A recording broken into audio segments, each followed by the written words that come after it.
चाहे split AC हो, compressor replacement कर रहे हैं, या फिर विंडो एसी हो, रेफ्रिजरेटर हो। हमारे एक दोस्त ने पूछा है, इनका क्या नाम है, जाहिद मलिक है। सर नया कंप्रेसर लगाना एसी का वैक्यूम का 12 मिनट किया, क्या वैक्यूम 30 मिनट होना चाहिए? कूलिंग नहीं हो रहा है, 6 एम्पियर ले रहा है, गैस वो बता रहा है, लिक्विड लाइन पे आइस पर भी ठंडी नहीं हो रहा है। तो सही नहीं लिखा इन्होंने, लेकिन फिर भी मैं क्लियर कर देता हूँ यहाँ पर कि कितना देर वैक्यूम करना चाहिए। चाहे वो स्प्लिट एसी हो, विंडो एसी हो, कभी भी कंप्रेसर रिप्लेसमेंट कर रहे हो तो कितना वैक्यूम करना चाहिए, इसके बारे में आज हम समझ लेते हैं। कुछ लोग कहते हैं 1 घंटा वैक्यूम करना चाहिए, कुछ लोग कहते हैं 2 घंटे वैक्यूम करना चाहिए। 2 घंटे नहीं, 1 घंटा, आधा घंटा, इतना सजेशन करते हैं कि इतना वैक्यूम करना चाहिए। लेकिन एक्चुअल में कितना वैक्यूम करना चाहिए एयर कंडीशनर में, जब भी कंप्रेसर रिप्लेसमेंट कर रहे हो या फिर लीकेज रिपेयर कर रहे हो तो कितना वैक्यूम करना चाहिए, कितना देर तक?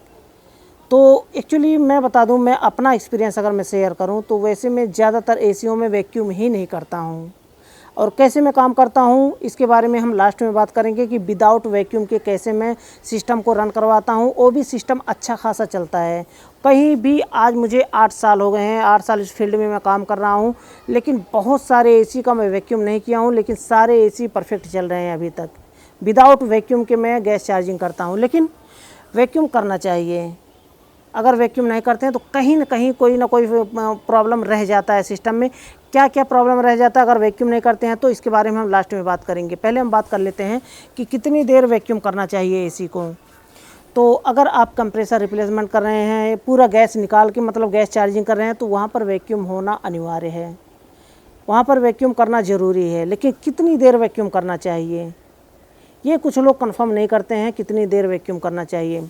तो यहाँ पर मैं बता दूँ आपको, अगर सिस्टम में कहीं लीकेज नहीं है, सारा लीकेज आपने बंद कर दिया है, क्योंकि कभी भी लीकेज आप रिपेयर करते हैं या फिर आप कंप्रेसर को रिप्लेसमेंट करते हैं तो वहाँ पर आपको, या फिर कैपिलरी आप रिप्लेसमेंट करते हैं, फ़िल्टर रिप्लेस करते हैं, या फिर आप कोई कंडेंसर, कूलिंग कॉइल कुछ भी रिप्लेस करते हैं, तो वहाँ पर सारे गैस आपको निकालना पड़ता है। पूरा गैस निकाल करके सिस्टम में फिर से गैस चार्जिंग करना पड़ता है। तो वहाँ पर क्या होता है कि वहाँ पर आपको वैक्यूम करने की ज़रूरत होती है। अब कितनी देर वैक्यूम करना चाहिए?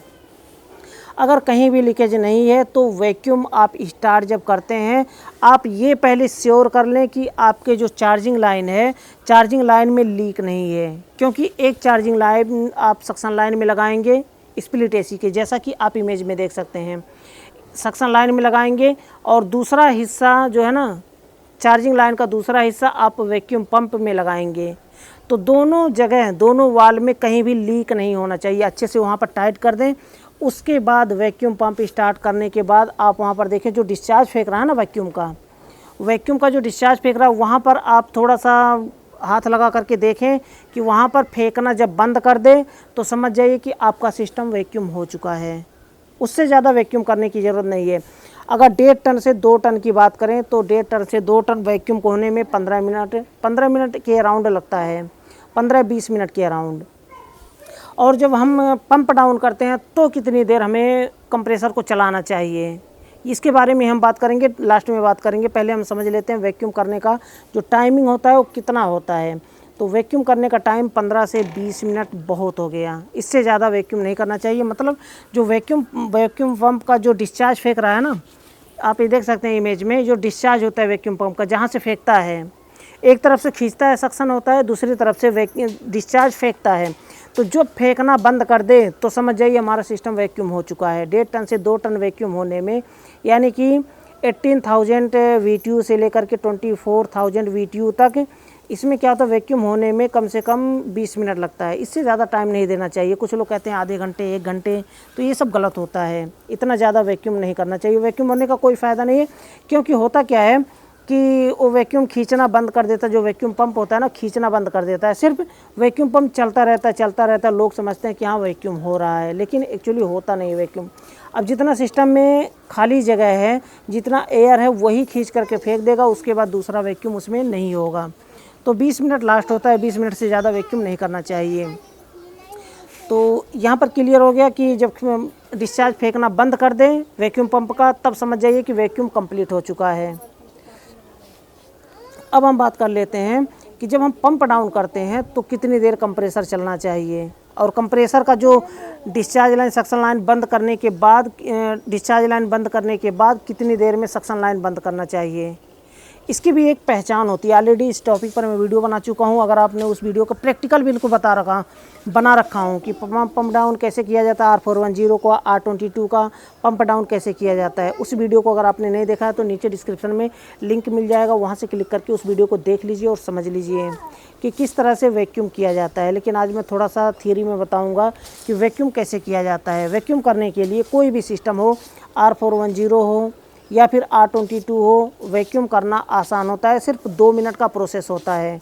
किस तरह से वैक्यूम होता है, किस तरह से पंप डाउन होता है, मैं वैक्यूम बोला हूँ। पंप डाउन किस तरह से होता है, बहुत ही आसान प्रोसेस होता है। 2 मिनट का ये प्रोसेस है।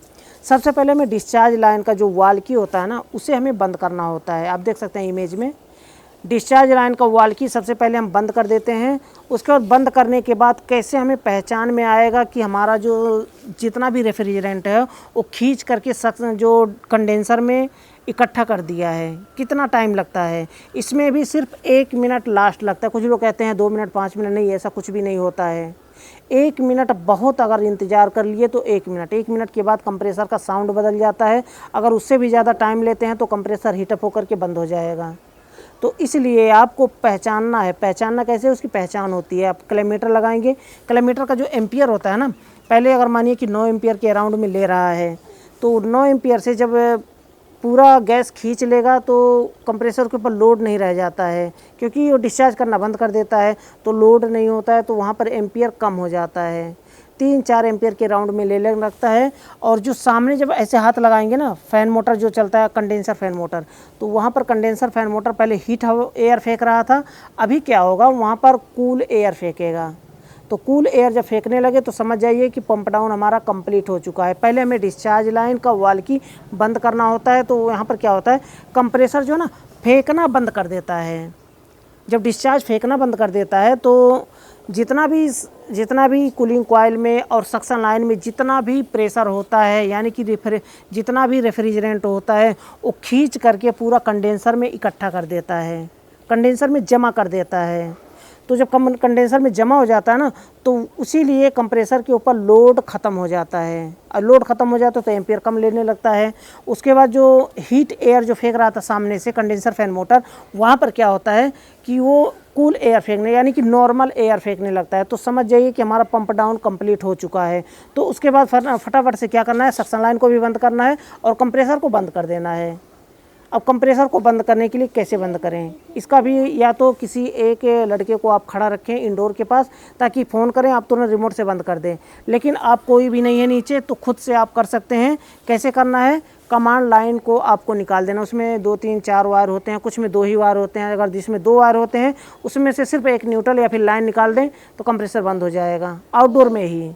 अगर 3-4 वायर है तो उसमें सी वाला वायर जो कमांड लाइन का होता है, उस कमांड लाइन के वायर को आप निकाल दें फटाक से और सक्शन लाइन को बंद कर दें। ये हमारा प्रोसेस होता है कंप्लीट पंप डाउन करने का, किसी भी रेफ्रिजरेंट का, R410, R32, R22, किसी भी रेफ्रिजरेंट को, किसी भी सिस्टम को आसानी से पंप डाउन कर सकते हैं। तो आई होप कि वीडियो आपके लिए यूजफुल रहा होगा। अगर वीडियो पसंद आया तो वीडियो को लाइक ज़रूर कर दें। लास्ट में बताना चाहूँगा, चैनल को सब्सक्राइब नहीं किया तो चैनल को सब्सक्राइब कर लें और बेल आइकन को प्रेस करके ऑल पर क्लिक कर लें, ताकि हमारे आने वाली न्यू वीडियो की नोटिफिकेशन आपको मिल पाए और वीडियो को देख पाएँ सबसे पहले। तो आज के लिए बस इतना ही था। अगली वीडियो में फिर जल्दी ही मिलते हैं नया टॉपिक के साथ।